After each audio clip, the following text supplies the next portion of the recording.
ಇಲ್ಲಿ ಕಾಣಿಸ್ತಾರ ದೇವಸ್ಥಾನದ ಹೆಸರು ಬಂದು ಮಾಯಮ್ಮ ಮತ್ತೆ ದೈತ್ಯಮ್ಮ ಅಂತ. ಈ ದೇವಸ್ಥಾನ ಇರೋದು ಮಂಡ್ಯದಿಂದ 30 ಕಿಲೋಮೀಟರ್ ಅಥವಾ ನಾಗಮಂಗಲದಿಂದ ನಿಮಗೆ ಒಂದು 9 ಇಲ್ಲ 8 ಕಿಲೋಮೀಟರ್ ಆಗುವಂತಹ ದೇವಸ್ಥಾನ.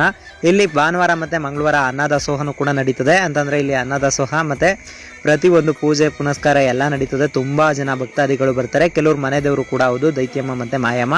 ಮತ್ತೆ ಭಕ್ತಾದಿಗಳು ತುಂಬಾ ರಶ್ ಇರ್ತಾರೆ. ಇವತ್ತು ಭಾನುವಾರ ಬಟ್ ಬಿಡುವಾದಂಗೆ ನಾವು ಸಂಜೆ ಟೈಮಲ್ಲಿ ಹೋಗಿರೋದ್ರಿಂದ ಒಂದು ಸ್ವಲ್ಪ ಭಕ್ತಾದಿಗಳು ಕಡಿಮೆ ಅಷ್ಟೇ. ಬಟ್ ಇದರಲ್ಲಿ ಯಾವಾಗಲೂ ಎನಿ ಟೈಮ್ ರಶ್ ಇರುತ್ತಂತೆ ಎಲ್ಲ ಅಲ್ಲಿ ಹೇಳೋ ಪ್ರಕಾರ. ಬಟ್ ಏನಪ್ಪ ಅಂತಂದರೆ ದೇವಸ್ಥಾನ ಚೆನ್ನಾಗಿದೆ ಮತ್ತು ತುಂಬ ಜನ ಹೋಗ್ತಾರೆ ಮತ್ತು ಮೈಂಡು ರಿಲ್ಯಾಕ್ಸ್ ಆಗುತ್ತೆ ಮತ್ತು ಮನ ರೋಮಾಂಚನ ಆಗುವಂತಹ ದೃಶ್ಯಗಳು ತುಂಬ ಇದೆ ಇಲ್ಲಿ. ಒಂದ್ಸಲ ವಿಸಿಟ್ ಮಾಡಿ ಮತ್ತು ತುಂಬ ಚೆನ್ನಾಗಿದೆ ದೇವಸ್ಥಾನ. ನಾವು ಇವತ್ತು ವಿಸಿಟ್ ಮಾಡಿದ್ವಿ. ತುಂಬ ಅಂದರೆ ತುಂಬ ಚೆನ್ನಾಗಿದೆ ದೇವಸ್ಥಾನ. ಮತ್ತು ಭಕ್ತರ ಬೇಡಿಕೆಗಳು ಈಡೇರುತ್ತಂತೆ, ಪ್ರತಿಯೊಂದು ಆಗುತ್ತಂತೆ. ಮತ್ತು ಆಗಿರೋರು ತುಂಬ ಜನ ಇದ್ದಾರಂತೆ. ಅಂತೆ ಕಂತೆ ಅನ್ನೋದಕ್ಕಿಂತ ಹೆಚ್ಚಾಗಿ ನಿಮ್ಮ ಮನಸ್ಸಲ್ಲಿ ಒಳ್ಳೆ ಭಕ್ತಿ ಇರಲಿ, ಭಕ್ತಿ ಇಟ್ಕೊಂಡು ಹೋಗಿ.